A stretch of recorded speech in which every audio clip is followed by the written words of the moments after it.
Sen buradan uyum kalgan dedim, muşun közler. Otam zaman opam var, otam bile tukalların hangisi gelmeye gel. Bu Ne dinleyerek gel bu döpürler. Bir kavap ketmen yedi oğam bir şey sisi usurup ettin. Oh, sen bana. Oysam açırım ki do. Hey! Recep! ha ne buldun yine? Ne koksa? Ama gelsin ya Uluvatay depçi. Da bir nerim geldim var. Kimge? Da oylan çoğaplarım var. Men dep kepti. Yalnız böyle iniz kaldım ben. Kememde bir şey men yoklap, oynap degende. Şula ulam çişim kerişip. Yok o burayı oldu. Yedir içi de çiçi de o. Konaklımızda ulan ketli bir kımısa. Yüzümde bir koy men anlarsan bana.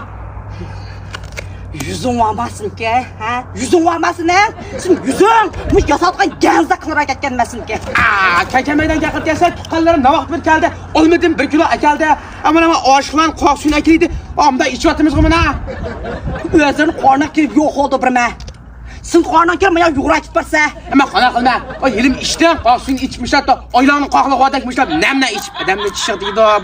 Konaklımda olan. Yaksan yakın. Yaksan sana kirip ondan sonra közümüzü köz atı bana. Oldu kız düşün beni. Sen burada uyum kalgan dedim, muşun közler. Otam zaman opam var, otam bile tukalların hangisi gelmeye gel. Bu öyle çıktığın anla kaptı bir gap buldu. Ravruz pulu kes. Çıktım kana, nereden vereyim ki sen çıktı da. Az kavga demdi. Başkalar hep oldu bana ağlan eketlerine İsmail'in üyüne. Ağlan üyünüm hep oldu. Bizden kaldı hazır. Bizden çıkılıktan bolsa o vakit birisi kostumunu kırlap giyip bazarda herkes bazarda yürüyüm ben. Ne sen de kuyaya bulat demeyen olsan ben o hazır. Hey ona bana ödetmeyin ha.